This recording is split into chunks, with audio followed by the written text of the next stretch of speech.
అనగనగా పచ్చని చెట్లతో చల్లని గాలులతో ఉండే ఒక పెద్ద చిత్ర అడవి, చిత్ర ఫారెస్ట్ ఉంది. ఈ అడవిలో అన్ని జంతువుల కంటే తెలివైనది మరియు ఎప్పుడు కొత్త విషయాలు నేర్చుకునేది ఒక చిన్న కోతి. దాని పేరు చికీ. చికీకి ఒక ప్రత్యేకమైన శక్తి ఉంది. అది డిజిటల్ అడవి గురించి, అంటే మనుషుల టెక్నాలజీ గురించి చాలా తెలుసు. ఇది పారేసుకున్న ఒక పాత స్మార్ట్ ఫోన్ను కనిపెట్టింది. దాన్ని చూడటం ద్వారా చాలా నేర్చుకుంది. ఒకరోజు అడవిలో ఒక పొగమంచులాంటి ఆపద మొదలైంది. ఒక ప్రమాదకరమైన నల్లతుమ్మ అడవిని చుట్టుముట్టడం మొదలుపెట్టింది. ఈ మంచు ఎక్కడైతే చేరుతుందో అక్కడ చెట్లు, మొక్కలు వెంటనే ఎండిపోతున్నాయి. ఇది చూసిన జంతువులు చాలా భయపడ్డాయి. సింహం రాజు, చిరుత మంత్రితో, ఏనుగు సేనాపతితో సహా అందరూ కలిసి సమస్యకు పరిష్కారం కోసం ఆలోచించారు. కాని ఎవ్వరికీ దారి దొరకలేదు. అప్పుడే చిన్న కోతి చికీ ముందుకు వచ్చింది.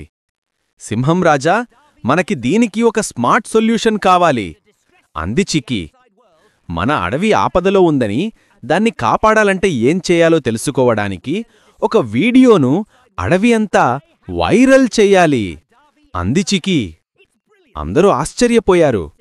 వైరల్ అంటే ఏంటి అని అడిగింది జింక. చికీ వివరించింది.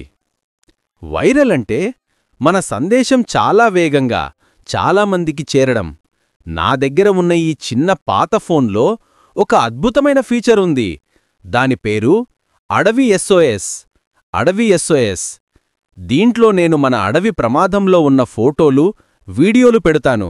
దాన్ని మనం ఆకాశంలోకి పంపిస్తే ఆపదలో ఉన్న మనుషులు చూసి మనకు సహాయం చేస్తారు. చికీ ప్లాన్.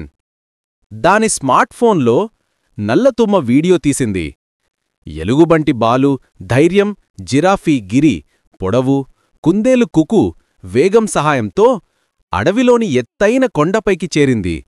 గిరి పొడవాటి మెడ సాయంతో ఫోన్ను ఒక బలమైన పక్షికి కట్టి SOS మెసేజ్ను ఆకాశంలోకి పంపింది.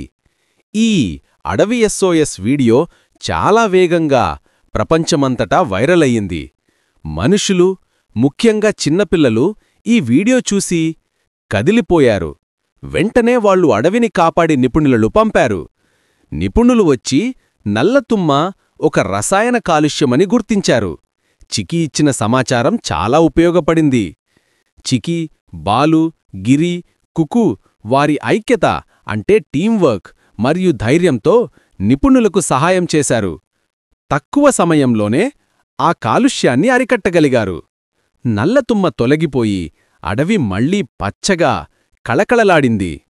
కథలోని నీతి: జ్ఞానాన్ని, టెక్నాలజీని సరిగ్గా ఉపయోగిస్తే ఎంత పెద్ద సమస్యకైనా పరిష్కారం దొరుకుతుంది. ధైర్యం, స్నేహబంధం ఉంటే ప్రపంచాన్నే మార్చవచ్చు.